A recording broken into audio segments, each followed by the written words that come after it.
গত মাসে মার্কিন একটি সংস্থার জরিপে উঠে এসেছিল আগামী জাতীয় সংসদ নির্বাচনে ৩০% ভোটার বাংলাদেশ জাতীয়তাবাদী দল বিএনপিকে ভোট দেবেন এবং ২৬% ভোটার জামায়াতে ইসলামীকে ভোট দেবেন। কিন্তু সময় যত গড়াচ্ছে ততই ভেঙে যাচ্ছে বিএনপির ভোট। তারেক রহমানের বেশ কিছু ভুলে ভোটের যুদ্ধে এগিয়ে গেছে জামায়াতে ইসলামী। কি সেই কারণ? কেন আগামী নির্বাচনে হারতে যাচ্ছে বিএনপি? চলুন কারণগুলো একে একে দেখে নেওয়া যাক। নাম্বার ১, তারেক রহমানের আওয়ামী প্রীতি। তারেক রহমান মনে করেন আওয়ামী লীগকে নিষিদ্ধ করা উচিত নয়, কারণ তিনি মনে করেন কোনো রাজনৈতিক দলকে নিষিদ্ধ করলে একদিন তার দলও নিষিদ্ধ হতে পারে। তার মানে তারেক রহমান আওয়ামী লীগকে এখনও রাজনৈতিক দল বলে মনে করেন? আওয়ামী লীগ বাংলাদেশে যা যা করেছে সেটা আসলে রাজনীতি? মানুষের ভোটাধিকার কেড়ে নেওয়া, গুম খুন, আয়নাঘর, অব্যাহতভাবে মানবাধিকার লঙ্ঘন, রাষ্ট্রীয় প্রতিষ্ঠান ধ্বংস করা, জনগণের সম্পদ লুট করে পাচার করা, বাংলাদেশকে ভারতের নব্য উপনিবেশ বানানোর নাম যদি রাজনীতি হয়, ফ্যাসিবাদ কায়েম করা যদি রাজনীতি হয়, তাহলে আওয়ামী লীগকে রাজনৈতিক দল বলাই যায়। অ্যাক্টিভিস্ট পিনাকি ভট্টাচার্য বলছেন, তারেক রহমানের বয়স তো কম হয় নাই, ওনারে বোঝায় লাভও নাই, উনি কম বুঝেন না, উনি ভয় পাইতেছেন ওনার দলকেও একসময় নিষিদ্ধ করা হবে এটা ভেবে। আসলেই তাই? উনি আওয়ামী লীগ যা যা করছে তাই তাই করবেন বলে কি পণ করছেন? সেই কারণটাই ওনার ভয়। প্রাতিষ্ঠানিকভাবে ক্রসফায়ার শুরু তো বিএনপির হাত ধরেই। জনগণের সম্পদ লুটপাট ও পাচার তো বিএনপিও কম করে নাই। ক্ষমতায় যাওয়ার আগেই ইন্ডিয়ার পাচারটা শুরু করেছে কি তবে? ক্ষমতায় যে ফ্যাসিবাদটাও কায়েম করবে? তারেক রহমানের সাথে ইন্ডিয়ার বোঝাপড়া কি তবে একটাই, আর তা কি আওয়ামী লীগকে ফিরে নিয়ে আসা? এটাই ওনার আসল প্ল্যান, আর বাকি সব কি আইওয়াস? হাসিনা নিজেও তাই আশা করছে বিএনপি ক্ষমতায় আসলে আওয়ামী লীগের রাজনীতি করতে দিবে। মির্জা ফখরুল হাহাকার করতেছে আওয়ামী লীগ মাঠে থাকলে নাকি একটা গণতান্ত্রিক পরিবেশ থাকত। এসব একই পরিকল্পনার অংশ। বিএনপি ক্ষমতায় আসলে সবার আগে বাংলাদেশের স্বার্থে, শান্তি শৃঙ্খলা রক্ষার স্বার্থে এমনভাবে প্রতিবাদ প্রতিরোধকে দমন করে ফেলা হবে যে আওয়ামী লীগকে ফিরে আনলে আপনি প্রতিবাদ প্রতিরোধের শক্তিও পাবেন না। তবে আসল বিষয় হচ্ছে তারেক রহমান এবং তার দলের আওয়ামী প্রীতি ভালো চোখে দেখছে না সচেতন সমাজ, যা বিএনপির জন্য অবশ্যই একটি অশনি সংকেতই। নাম্বার ২, দাড়িপাল্লার পক্ষে কথা বলায় ভিক্ষুককে মারধর। দাড়িপাল্লা প্রতীকের পক্ষে কথা বলায় চুয়াডাঙ্গা সদর উপজেলার কুতুবপুর ইউনিয়নের মোহাম্মদ জমা গ্রামে এক ভিক্ষুককে মারধরের অভিযোগ উঠেছে সদর উপজেলার যুবদলের সহ সভাপতি আশিক ও কুতুবপুর ইউনিয়ন যুবদলের সভাপতি অনিকের বিরুদ্ধে। আহত ভিক্ষুকের নাম আবু তালেব। তিনি বর্তমানে চুয়াডাঙ্গা সদর হাসপাতালে চিকিৎসাধীন রয়েছেন। চিন্তা করুন বিএনপি জামায়াতকে কতটা ভয় পায়, এমনকি একজন ভিক্ষুককেও তারা ভয় পাচ্ছে। একজন ভিক্ষুক কার পক্ষে কথা বলবে সেটা তার একান্ত ব্যক্তিগত অধিকার। সামান্য রাজনৈতিক মত পার্থক্যের জন্য দুস্থ মানুষের ওপর হামলা চরম কাপুরুষতা বলেই মনে করছে দেশবাসী। আবু তালেবের সজ্জন স্থানীয় সূত্রে জানা যায়, বৃহস্পতিবার সকাল আনুমানিক 10টার দিকে আবু তালেব ভ্যানে করে ভিক্ষা করতে বের হলে দাড়িপাল্লা প্রতীকের পক্ষে কথা বলাকে কেন্দ্র করে তার সঙ্গে বাকবিতণ্ডা হয়। এক পর্যায়ে মোহাম্মদ জমা গ্রামের আশিক ও অনিক নামে 2 বিএনপি নেতা তাকে মারধর করে এবং তার ভিক্ষা করা ভ্যান গাড়ি ভেঙে দেয়।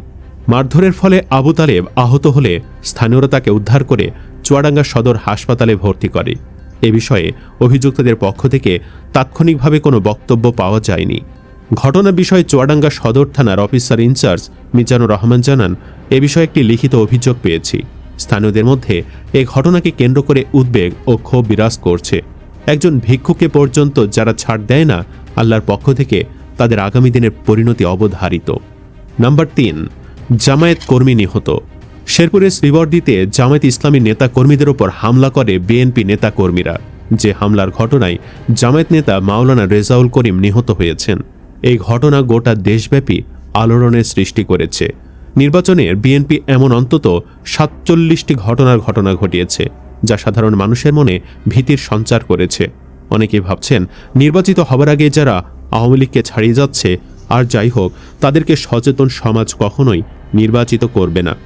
প্রত্যক্ষদর্শীদের দাবি, সংঘর্ষের এক পর্যায়ে রেজাউলকে আলাদা করে ধরে মারধর করা হয় এবং পরে মাথার পেছনে ইট দিয়ে আঘাত করে শেষ করা হয়। নিহত রেজাউল করিম শ্রীবর্দী উপজেলার জামায়াত ইসলামীর সেক্রেটারি ছিলেন। ঘটনার প্রত্যক্ষদর্শী জামায়াত কর্মী ও বাংলাদেশ শ্রমিক কল্যাণ ফেডারেশন শ্রীবর্দী উপজেলা শাখার সাধারণ সম্পাদক মাওলানা সাইফুল ইসলাম সালেহি জানান, সংঘর্ষের সময় কয়েকজন নেতাকর্মীর সঙ্গে পেছনে পড়ে যান রেজাউল করিম। তখন বিএনপির একদল কর্মী তাকে ঘিরে ধরে বেধড়ক মারধর শুরু করে। সাইফুল ইসলাম সালেহির ভাষ্য অনুযায়ী মারধরের এক পর্যায়ে রেজাউল করিম নিথর হয়ে পড়লে তাকে টানাহেঁচড়া করে অন্য স্থানে নিয়ে যাওয়া হয়। সেখানে আবারও মাথার পেছনে ইট দিয়ে আঘাত করা হয়। এতে অতিরিক্ত রক্তক্ষরণ হয় এবং তিনি গুরুতর আহত হন এবং পরে নিহত হন। নাম্বার 4, নারী কর্মীদের হেনস্থা। গত যে কয়টি বিশ্ববিদ্যালয়ের কেন্দ্রীয় ছাত্র সংসদে নির্বাচন হয়েছে সবগুলোতে ছাত্র দলের জয় বাংলা হবার পেছনে সবচেয়ে বেশি ভূমিকা রেখেছিল নারী ভোটাররা। নারীরা একচেটিয়াভাবে শিবিরের প্যানেলে ভোট দিয়েছিল। এবারে নির্বাচনেও একই ধারা বজায় থাকবে বলে ধারণা করা হচ্ছে। আর এই কারণেই বিএনপির নেতাকর্মীরা সর্বাত্মক চেষ্টা চালাচ্ছেন যেন জামায়াতের নারী কর্মীরা নির্বাচনী প্রচারণা না করতে পারে। সিরাজগঞ্জের উল্লাপাড়া, কুষ্টিয়া সহ বিভিন্ন জেলায় বিএনপি নেতাকর্মীরা জামায়াতের নারী কর্মীদের বাধা দিচ্ছে, হামলা করছে, যানবাহন ভাঙচুর করছে এবং উস্কানিমূলক বক্তব্য দিচ্ছে। নারী কর্মীদের মোবাইল ফোনে ভিডিও ধারণ করা হচ্ছে এবং চোর ধরা পড়েছে বলে মব তৈরি করা হচ্ছে। হবিগঞ্জ 3 আসনেও এক কাজ করা হয়েছে। তবে সবচেয়ে অবাক করা কাণ্ড সৃষ্টি করা হয়েছে মুফতি আমির হামজার আসনে। সেখানে তার মাকে পর্যন্ত হেনস্থা করা হয়েছে। মানে কুষ্টিয়া 3 আসনের জামায়াত প্রার্থী মুফতি আমির হামজার পক্ষে নারীদের কাছে ভোট চাইতে যাওয়ার সময় তার মাকে অপমান ও লাঞ্ছনার অভিযোগ উঠেছে। বৃহস্পতিবার ব্যক্তিগত ভেরিফাইড ফেসবুক পেজে পোস্ট দিয়ে মুফতি আমির হামজা এ অভিযোগ তোলেন। এমনকি এ সংক্রান্ত ভিডিও ফেসবুকে ছড়িয়ে পড়েছে। ফেসবুক পোস্টে আমির হামজা বলেন, আমি মুফতি আমির হামজা, কুষ্টিয়া 3 সংসদীয় আসনের সংসদ সদস্য প্রার্থী। তীব্র ক্ষোভ ও গভীর কষ্টের সঙ্গে জানাচ্ছি, আজ বেলা 11টায় কুষ্টিয়া সদর উপজেলার আহিলচারা ইউনিয়ন বাক্স ব্রিজ এলাকায় আমাদের নারী কর্মীরা ভোট চাইতে গেলে যুবদল নেতা নাসিরের নেতৃত্বে নারীদের কাছ থেকে ভ্যানিটি ব্যাগ ছিনিয়ে নেওয়া হয়, লিফলেট কেড়ে নেওয়া হয়। নারী কর্মীদের সঙ্গে আমার আম্মাও ছিলেন, তার সঙ্গেও খুবই বাজে ব্যবহার করা হয়েছে। সাধারণ মানুষজন বলছে নারীদের সাথে এমন আচরণের প্রভাব পড়বে ভোটের মাঠেও। নাম্বার 5, বিএনপি নেতাদের চাঁদাবাজি রাহাজানি। বিএনপির চাঁদাবাজি কর্মকাণ্ডে দেশের সাধারণ মানুষ আজ ক্রমে অতিষ্ঠ হয়ে উঠছে।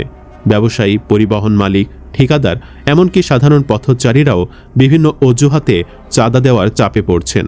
কোথাও উন্নয়ন প্রকল্পে কাজ করতে গেলে, কোথাও দোকান চালাতে হলে, আবার কোথাও পরিবহন চালু রাখতে হলেও রাজনৈতিক পরিচয়ের আড়ালে চাঁদা দাবি করা হচ্ছে। এতে জনগণের মধ্যে ক্ষোভ ও হতাশা দিন দিন বাড়ছেই।